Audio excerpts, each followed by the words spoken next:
नमस्कार, स्वागत है आपका एनएमएफ न्यूज में। मैं हूं आपके साथ शबनम।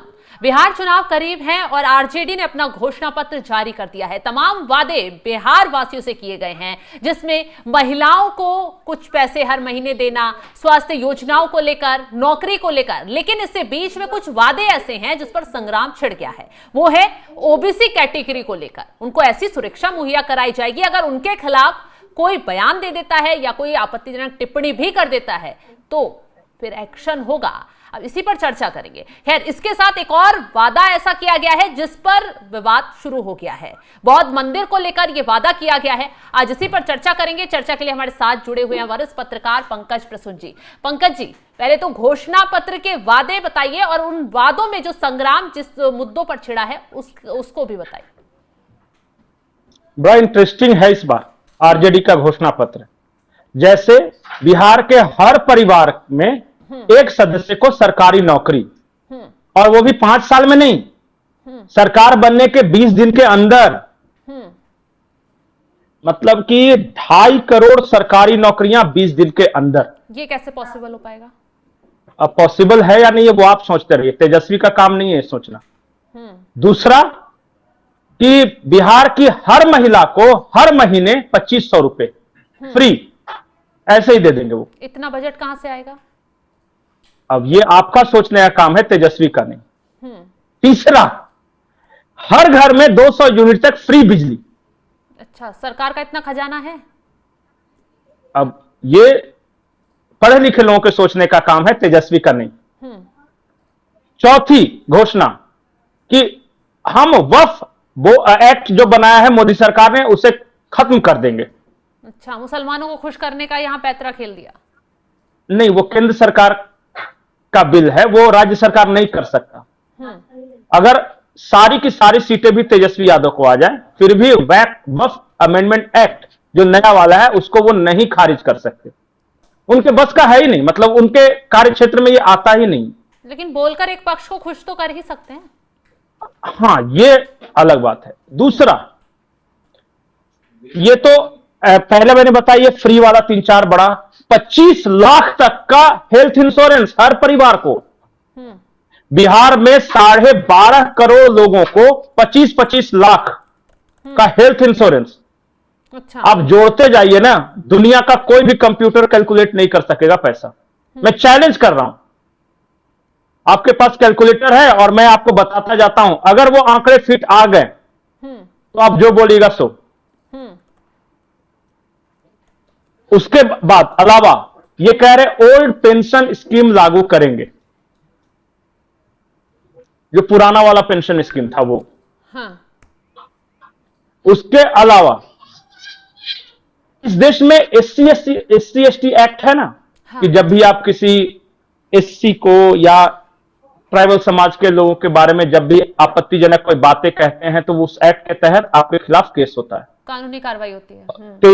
तेजस्वी यादव का कहना है कि एससी एसटी एक्ट की तरह ही ओबीसी एक्ट लाया जाएगा कि ओबीसी समाज के लोगों के खिलाफ अगर कहीं कुछ होता है तो स्पेशल एक्ट के तहत सामने वाले को सजा मिलेगी। मतलब ओबीसी समाज में जितनी भी जातियां आती हैं उन सबके खिलाफ सभी इस कानूनी कार्रवाई के इस देश की कुल आबादी का 50% ओबीसी हैं और बिहार की कुल आबादी का 57%। तो 57% ओबीसी आप ले लीजिए, 20% ले लीजिए एससी एसटी, तो हमको लगता है 80% के आसपास आ जाता है। 80% लोग चाहे जब दिल करे तो 20% के खिलाफ किसी भी तरह एक्ट में वो केस कर सकते हैं। तो वो 20% के दायरे में कौन होंगे? वो 4 जातियां हैं जिन्हें तथाकथित रूप से फॉरवर्ड, सवर्ण, जनरल कैटेगरी, अलग अलग आप नाम दे सकते हैं। ये खतरनाक है। मैं इसलिए बोल रहा हूं कि बिहार की दबंग जातियों के 4-5 नाम ले लीजिए। हाँ। और वो जातियां आप चाहें तो एक्ट के तहत सामने वाले पे केस कर सकते हैं। जैसे मैं आपको उदाहरण बताता हूं, एक बेचारे कोई लाला जी हैं, वो आते हैं जनरल कैटेगरी में। अगर उनका पटना शहर में मकान है और किसी यादव ने कब्जा किया है उस मकान पे, मैं ऐसे उदाहरण दे रहा हूं, तो लाला जी जब मकान अपना छुड़वाने जाएंगे तो सामने वाला यादव ओबीसी एक्ट के तहत केस कर देगा। वो कैसे? वो ओबीसी में आता है ना यादव। तो बिना किसी सबूत हाँ, के, बिना किसी बयान के कार्रवाई हो जाएगी? नहीं, वो सामने वाले को साबित करना है कि मैंने नहीं गाली दी, हाँ। या मैंने नहीं कुछ बोला है। वो उस लाला जी को जो कायस्थ समाज के हैं उनको साबित करना होगा। ये तो अपना केस करके निश्चिंत हो जाएगा, तब तक मकान पे रहेगा वो। अच्छा, ये तो गंभीर है बहुत मामला। तो आप समझ रही हैं ना, तेजस्वी यादव को लगता है कि 80% लोग अगर हमें वोट देंगे तो ये 20% नहीं भी देंगे तो क्या फर्क पड़ता है। समझ रहे हैं ये बात को। और मैं अभी तो आगे बताता जा रहा हूं इनकी घोषणाएं। इनकी घोषणाएं ये है कि आरक्षण की लिमिट बढ़ा देंगे। 50% का जो बेंचमार्क बनाया था ना सुप्रीम कोर्ट में, उसको तोड़ देंगे। उस बैरियर को हम 75% तक, 80% तक रिजर्वेशन देंगे। ये ठीक है। और एक इसमें ऐसी बात है जिसपे बहुत ज्यादा चर्चा नहीं हो रही। वो स्टोरी एनएमएफ न्यूज पे मौजूद है। मैं बोधगया गया था, वहां पे ये कवर किया था मैंने खुद, वो स्टोरी कवर की है। वहां यह है कि बोधगया मंदिर ट्रस्ट में अब तक होता यह है कि राज्य सरकार का एक प्रतिनिधि होता है उस ट्रस्ट में, डीएम। उसके अलावा वहां जो हिंदू समाज के कुछ प्रतिनिधि होते हैं और कुछ बौद्ध प्रतिनिधि होते हैं। ये सब मिलकर एक ट्रस्ट बनाता है जो कि बोधगया मंदिर को पूरा देखरेख कर रहा है, पूरे बोधगया का। अब इन्होंने ये कहा है, तेजस्वी यादव ने ये कहा है कि अब हम वहां से सिर्फ बौद्धों को बनाएंगे उस ट्रस्ट का और बाकी सबको हटा देंगे। मतलब प्रशासनिक जो अधिकारी होंगे उनको सबको हटा दिया जाएगा? उनको भी प्रशासनिक अधिकारी को भी, बाकी हिंदुओं को भी हटा देंगे। और उन्होंने, तेजस्वी यादव ने वादा किया है कि अंबेडकर राइट्स, अभी आपको शायद उस स्टोरी को जब भी आप देखिएगा मैं आपको लिंक भेज दूंगा, पिन कर दीजिएगा कमेंट में वो लिंक। वहां पे वामसेफ नाम का एक संगठन है, वो कम्युनिस्ट है, और एक भीम आर्मी जो चंद्रशेखर रावण वाली है वो, और एक आरजेडी के एक नेता हैं, उन्होंने मिलकर एक आंदोलन खड़ा किया था इसके लिए। अच्छा। तो जो भी कन्वर्ट हुए हैं बौद्ध में वहां के, उनका कब्जा करवाना, आपको पता है करोड़ों रुपए आते हैं हर साल उस बोधगया मंदिर के विकास के लिए। अच्छा। उस पे सिर्फ इस तरह के द भीम आर्मी या ये जो आजकल करते हैं ना सोशल मीडिया में, वो ब्लू, क्या नीला कबूतर क्या बोलते हैं उसको, मुझे नहीं पता, तो उस तरह के लोगों का कब्जा सिर्फ होना चाहिए। अच्छा, मतलब चंद लोगों का कब्जा वहां हो जाए, बाकी जो प्रशासनिक अधिकारी और दलाई लामा वाले बौद्धिस्ट नहीं। हाँ। दलाई लामा वाले बौद्धिस्ट नहीं, ओरिजिनल नहीं, तो इन सब पॉलिटिकल बौद्धिस्टों का। अच्छा। ताकि वो करोड़ों के जो वारे न्यारे कर सके। अभी तो क्या है कि सरकार की नजर रहती है, हर तरह के लोग हैं ना वहां पे चलाने के लिए। इस बात के लिए भी वहां आंदोलन किया था कि जो बोधगया का मंदिर किसका। होता यह है कि बहुत पुराने जमाने से बोधगया मंदिर में, क्योंकि गया में पिंडदान होता है तो हिंदू भी वहां पूजा करते रहते हैं, बौद्ध भी पूजा करते रहते हैं। आज तक, हम तो जब से पैदा हुए हैं, मेरा तो जन्म कर्म वहीं पे है, इस तरह का कोई कभी विवाद है ही नहीं। हमारे तो भगवान बुद्ध है ना, वो कभी सुना भी नहीं इस तरीके का जिक्र। आज ये मैनिफेस्टो में जो जिस तरीके से जारी किया गया है तब जिक्र आया है कि क्या ये हिंदुओं और बौद्धों को आपस में लड़ाने की साजिश है। अच्छा। आज तक नहीं हुआ। हम तो जब से वहीं पैदा लिए और हमारे बाप दादा भी वहीं पैदा लिए, हम देख रहे हैं कभी इस तरह का कोई फीलिंग्स ही नहीं थी कि कोई बौद्ध अलग है या हिंदू अलग है। सब कोई जाके दर्शन कर रहे हैं, हर कोई वहां पे सेवा कर रहा है, हर तरह का ये था। अब ये फीलिंग्स पैदा करने की कोशिश की जा रही है कि किसी तरह हिंदू और बौद्धों को वहां पे लड़ा के। ये तेजस्वी यादव के मैनिफेस्टो में है बाकायदा। मुझे नहीं पता कि ये मैनिफेस्टो किसने तैयार किया है, लेकिन ये जाति के नाम पे विभाजनकारी है, ये धर्म के नाम पे विभाजनकारी है, और पैसे की तो बात ही मत कीजिए। मैंने एक मोटा मोटी रफ कैलकुलेशन किया है, वो हेल्थ इंश्योरेंस वाला हटाकर, कि जो 25 लाख रुपए जो हर परिवार का ये हेल्थ इंश्योरेंस, उसको हटाकर मोटा मोटी 30 लाख करोड़ रुपए के आसपास इनको साल में खर्च करने पड़ेंगे अपने वादों को पूरा करने के लिए। इसके अलावा सैलरी, जो ये सबको नौकरी देंगे ना सरकारी, उसको सैलरी को छोड़ दिए। बिहार का कुल बजट कितना है पता है? सिर्फ 3 लाख करोड़ है। तो कहां से आएगा ये? डबल से भी, ट्रिपल से भी, तो 10 गुना ज्यादा हो गया। तो भगवान बोलने पे तो रोक लगाए नहीं है, वादा करने पे। तो मैं सबका घर सोने का बना के दे दूंगा, बिहार की पूरी सड़कें सोने की हो जाएगी। इनके पिताजी कहते थे कि हेमा मालिनी के गाल से ज्यादा चिकनी हो जाएगी। अब बेटा उसी को थोड़ा सा मॉडिफाई करके बोल रहा है। यादव यही सारी बातें बता रहे थे कि ये दे दूंगा वो दे दूंगा, तो वहां पत्रकारों ने पूछ लिया कि भाई बजट कहां से लाओगे? आरजेडी कार्यकर्ता बैठे हुए थे, उन्हीं में से किसी ने पूछ लिया कि कहां से आएगा इतना बजट। क्या कुछ कह रहे हैं तेजस्वी यादव? दर्शकों को खुद ही सुनवा देते हैं।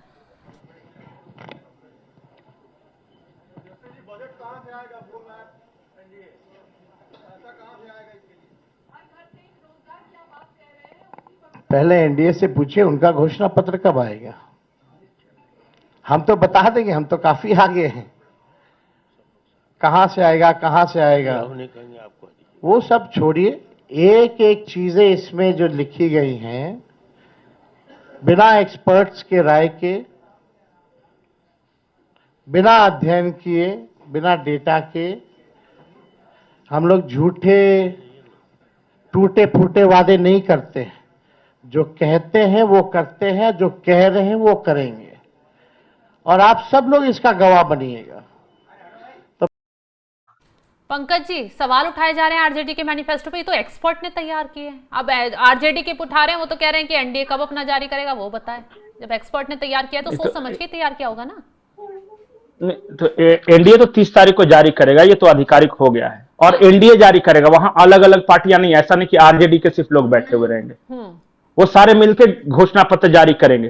कॉमन मिनिमम प्रोग्राम वो 30 तारीख को होने वाला है, वो कल आ गई है सूचना।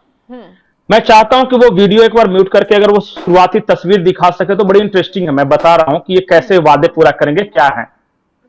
जब वो आप तस्वीर देखेगा, वो वीडियो एक बार दिखाइए स्क्रीन पे, देखिएगा कि एक, हाँ वो वीडियो को सिर्फ दिखाइए। देखिए एक टोपी पहने आदमी है वहां पे, हाँ ये ब्लैक, ये आदमी कौन है पता है आप लोग को? शायद बिहार के लोग इनको नहीं जानते होंगे। इनका नाम सुनील सिंह है, और ये बिस्कोमान वाले सुनील सिंह किसी से भी पूछेगा ना बिहार में तो ये बता देंगे। इस आदमी पर, इसकी पत्नी पर, इसके बेटे पर 420 का मुकदमा दायर किया गया है। बाकायदा एफआईआर की कॉपी के शख्स ने ये मुकदमा दायर किया है कि इसने नौकरी दिलाने के नाम पे कई लाख रुपए, 10 लाख तो अकेले इन पर है, फिर पत्नी पर है, बेटे पर है, ये सब ठगा है। चार्जशीट हो गई है, चार्जशीट। सिर्फ ऐसा नहीं कि आरोप है कि बस पुलिस की जांच में सही पाया गया। उसको अपने दाहिने बाजू बैठा के दोनों, मतलब एक तो संजय यादव है गुड़गांव वाले, और वो सुनील सिंह, उसको बैठा के ये नए बिहार का निर्माण करेंगे, क्राइम फ्री बिहार। मैं भेज दूंगा वो जो चार्जशीट की कॉपी है और एफआईआर की कॉपी है। वो मनीष यादव नाम के एक शख्स ने ये केस दर्ज करवाया था पूरे परिवार के खिलाफ। इस चार्जशीटेड व्यक्ति को अपने साथ बैठाए हुए हैं तेजस्वी यादव। तो जरा सोचिए कि जो घोषणा पत्र देख ही लिया, साथ में जिसने तैयार किया है उस एक्सपर्ट को देख ही लिया है, और पैसे कहां से आएंगे वो कैलकुलेट करते रहिए। तो वो तो उनकी चिंता है ना, बोल तो रहे हैं। नहीं, चिंता उनकी है, लेकिन है ही नहीं पैसे। जैसे कि टोटल बजट जो है वही 3 लाख करोड़ का है, और हर साल 30 लाख करोड़ की आपकी घोषणा है, और बाकी जो प्लान एक्सपेंडिचर है वो अलग है। प्लान एक्सपेंडिचर मतलब होता है वो जो सरकार चलाने के लिए जो खर्चा वगैरह होता है, गवर्नमेंट स्टाफ वगैरह ये सबको देते हैं। दुनिया का कोई भी सरकार सभी को सरकारी नौकरी नहीं दे सकता।